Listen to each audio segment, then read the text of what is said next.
Alright, mic check, video check, camera check. My god, I'm so much better looking than all you lying cunts. Holy shit. Wow. Right. So I uploaded a video yesterday. Watching it back, I looked super erratic during the whole process. So I noticed with myself, holy shit, the V2K's got me fucked up. It's giving me a bunch of nervous twitches, this, that, and the other. Now, I don't want to play a victim, to be perfectly honest. So I'm just going to continue to elaborate on the scenario. And I will also mention why I don't want to go to court and the futility of doing so because of the circumstance that the V2K creates. So, carrying on from the previous video, essentially, I think one of the big reasons of why exactly I was targeted is obviously helping people make money from the bookmakers. Clearly a big no-no, even though I don't really understand why that isn't the case. It's not as if I was doing it at scale to thousands of people. People can choose to read what they want to read. People can choose to ignore what they want to ignore. The issue becomes when you V2K someone and they don't even have the choice of the freedom of what they listen to and what they don't listen to. It becomes an imposition. So you enforce someone to listen and to be conducive to the needs of someone who chooses to remain anonymous and chooses to not respond. Through obfuscation of the process, you absolutely hide who the fuck you are, except for you barefaced it, but you made it general enough and vague enough that pinning you to it is very difficult. Okay? Now, I'll mention why there's no reason actually going to court. If you think about it, right? If you're V2K and anything you ever think at all is something that is tracked and followed by the individuals committing the action, how exactly are you supposed to ever build a legal case? Think about it. If you ever come up with an idea or a process or an area of investigation, well, the person you actually want to create a legal case against, they already have that information about you before you are even, while you are still in the process of formulating a plan or a thought process or an area of contention. So they can already preempt any point of argument within the framework of the legal scenario. So you are always at a disadvantage if you ever actually go to court. This is why exposure is only the real option. Now, why am I continuing to say all of this? Well, who the fuck wants to be on a V2K their whole life? Ask yourself this question, right?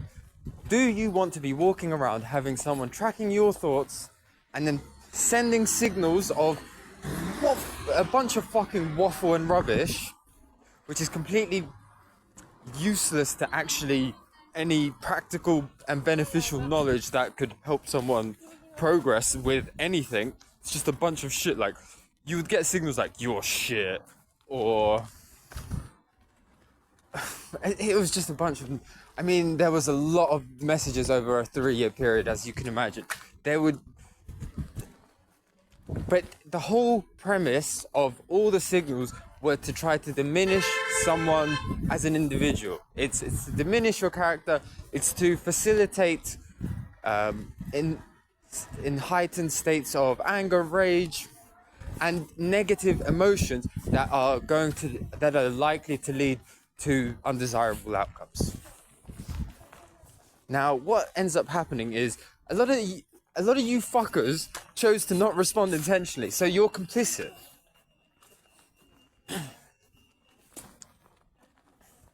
Now, why isn't someone who is capable or someone who...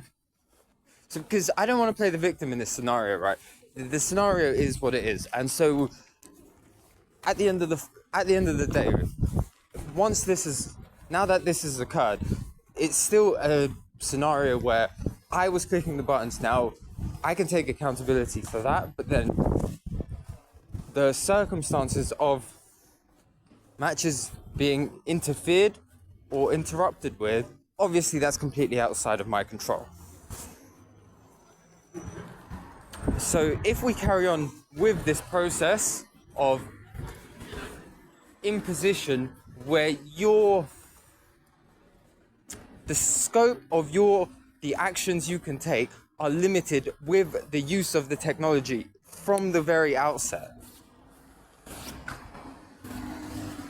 So it wouldn't that in the UK there's a thing called strict liability, right? Where just the action of something isn't in of itself the offense, whether you knew it's an offense or not.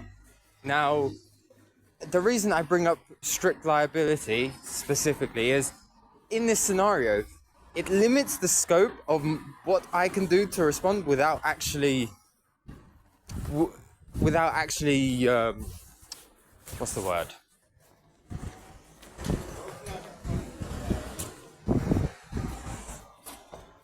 Without actually giving me any framework of the circumstance. I basically have to find it all myself, do it all myself, and find the solutions all myself. Basically, everything is myself. And then, because these people are targeting me over such a long period of time, any time that they have engaged in a process to facilitate an image for me that looks negative or impacts a certain individual's opinion to look at me in a certain frame of light, they then reinforce that process if I go into work or if I get into an interaction with a person, and then they say, look, this is what this person behaves like, when actually it's a technological tool that has been facilitating that whole process and planting thoughts and then passing the buck to me as if I'm the one saying that. A lot of these things that have been smeared against me is actually the thought processes of what they think about people, but then put into my mouth. Like literally they're putting words into my mouth in this regard. And you think, wow, and you are defending that. You think people should have words shoved in their mouth because it suits someone else. Well, does it suit me? Clearly not. It hasn't suited me at all. So I'll take the blame for losing a bunch of money over this period of time. And I could have walked away at an earlier point. But I was being misled at every point in these 3 years to completely trivial areas, or they were imagine like a shepherd dog and leading sheep. They thought they were the dog and I'm the sheep, and they tried to lead me into thinking, okay, it might be this person or it's this person. And during that whole process of the V2K signals being sent, they used a lot of different people's sound cues, right? So they used the sound cues of these CSGO people, commentators, analysts, blah, blah, blah.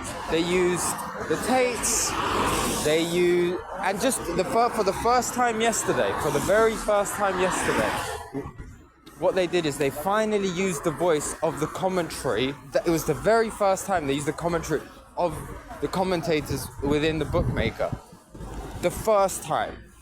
But you would think after 3 years, using the voices of other people for so long, that in of itself is an issue of contention for me personally. So they would use the voices of everyone that wasn't themselves to redirect fault elsewhere. And that is the whole shtick of a bookmaker.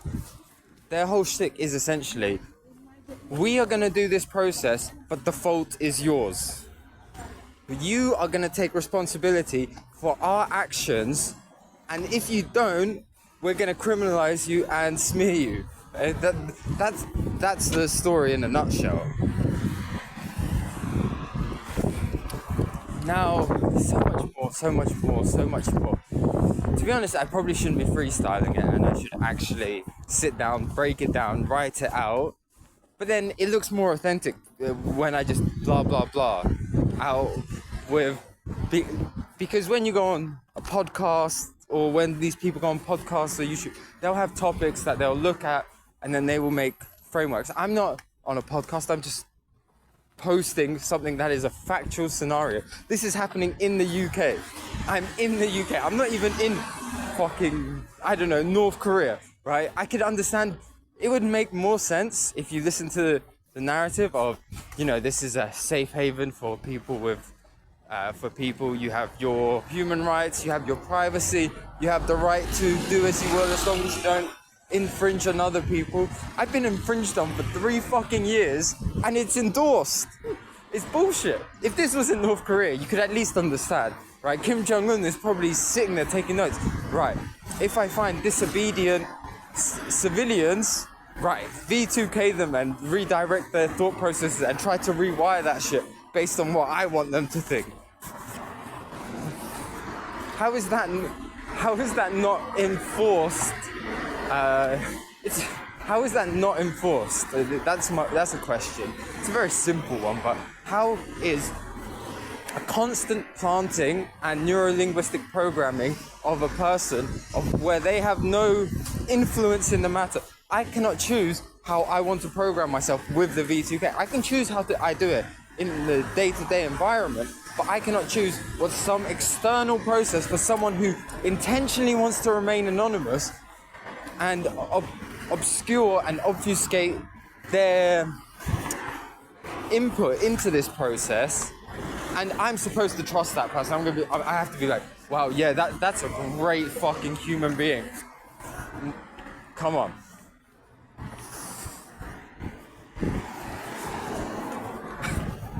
Now, mentioning on the point of I would need to find someone else who had a V2K, what I do think is it's actually ongoing, right? Now, there are some contentious points with that said person. I potentially, again, can't prove it. Could be the Tates. And people are saying, well, why are you saying out all these names? It's like you're doing it for clout, for attention. No. I've been on a V2K and there was never any point where I was told, you're being V2K'd. I had to figure that out on my own. There was never a time where this is when it would end. No one ever told me. I do not want extra fucking signals or people tracking my thought processes for the rest of my life. So I've seen through my exceptional skills of observation that some people have access to this information. So I want to know, how do you have access to it? What is this technology? Is it definitely a V2K or is it a BCI? How do I remove it? How do I safeguard myself against this process? Is there anywhere where have I been put on like a list of people that are being V2K'd or BCI? Is that information publicly accessible? Is there a way of challenging if I am on some kind of list? Is that even removable? These are just all thoughts that I've had. I can't congest 3 years worth of thoughts into a 20-minute video or a 40-minute video. It would be like a fucking 20-hour video, and even then I'd probably leave out a bunch of points. So I'm about to get food. I'm gonna make part 2 of this once I've eaten.